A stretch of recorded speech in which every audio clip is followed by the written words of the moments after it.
In 2001, our United Way decided to join other United Ways in forming a women's leadership initiative. There were only 12 of these across the country at the time. I got to ask 49 other women to join me in founding our Women's Leadership Initiative. And together we came up with the mission for our current Women's Leadership Council. And that was to support the unique health and human services needs of women and children in the greater New Orleans area through leadership, philanthropy, and advocacy. I think that our Women's Leadership Council has succeeded on every level. In the area of leadership, our original 50 founders has grown to 970 members. We have funded numerous programs directly impacting the lives of women and children in the greater New Orleans area.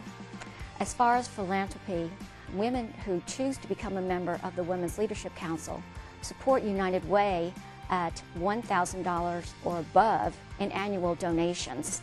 In our most recent employee work-based campaign conducted by United Way, members of the Women's Leadership Council donated more than $1.5 million. Our Women's Leadership Council regularly hosted and continues to host public policy breakfast for legislators.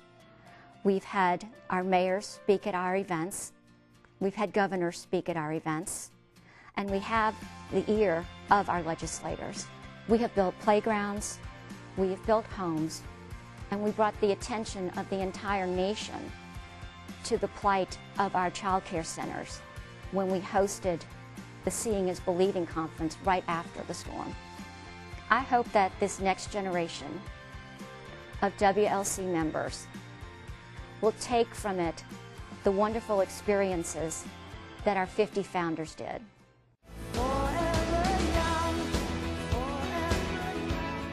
The WLC saw a gap of what was happening between when a child was born and when a child was 6 years old and entered school. We needed to be sure that that child care was excellent and gave the child the opportunity to get to school and be successful. And if that were to happen, then we had to begin looking at child care facilities here in the city and within the state and see where that gap could be helped. And from that we went to Success by Six, which is a national United Way initiative.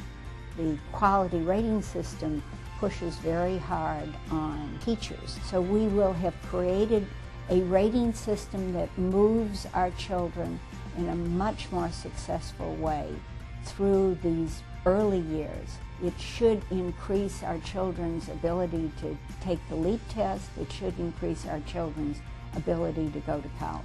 After having 5.5 to 6 feet of water here at Royal Castle, we just thought it was impossible. But thanks to WLC, the Drew Brees Foundation and Phyllis Taylor Foundation, and a lot of hard work from so many volunteers and everyone who came in to pitch in, we got it done. And I just can't wait until the validator from NACI comes in and says that we are nationally accredited, because I just think that the mission that the WLC, that they had for Success by Six, and then I feel really good that our children here are getting the best care possible. I am woman, hear me roar. Well, advocacy is the way we make the world better, really. It's certainly the way we make our community better, make our families stronger, and give our children a great step up on their way into life. Advocacy is what brings about change for the better.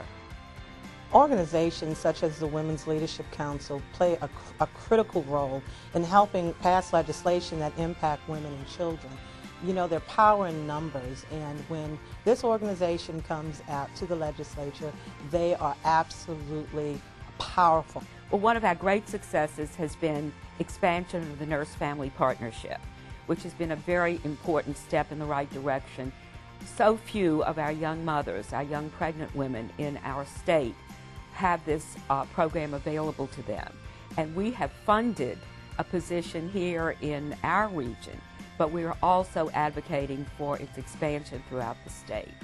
Another of our successes has been the creation in our state of the school readiness tax credits. These tax credits are available to providers of child care, to families of children in child care, and very often to companies that provide either child care or subsidies to their employees for child care.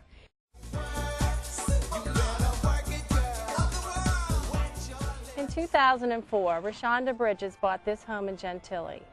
And then she discovered she had breast cancer and had to move to Atlanta temporarily for recovery and care. And then came Katrina. With the help of the St. Bernard Project and the WLC, Rashonda and her family are back home again.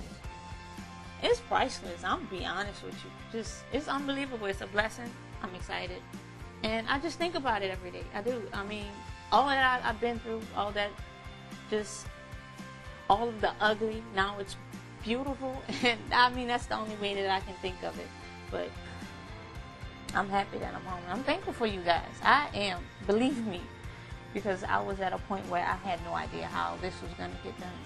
Well, I have to tell you that it meant a lot for us to be here working for you. And I do remember some of our painting. I think we painted here. We certainly painted your mom's room. But one thing I remember, we were painting the frame here, and we were doing a really good job. And the whole door frame fell on top of us. And I thought, geez, it must have been the guys that worked the week before, because they didn't nail that in properly. Because it wasn't us ladies. We got it done, didn't we? Right. We did. So. Okay.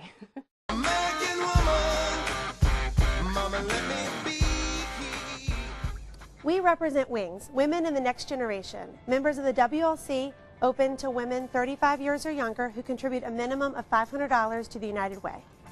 As a member of WINGS, I've been actively involved in the strategic planning process, and I look forward to continuing to affect change for women and children in the greater New Orleans community. We as young professionals are the future of this organization. Live united. Come join the WLC.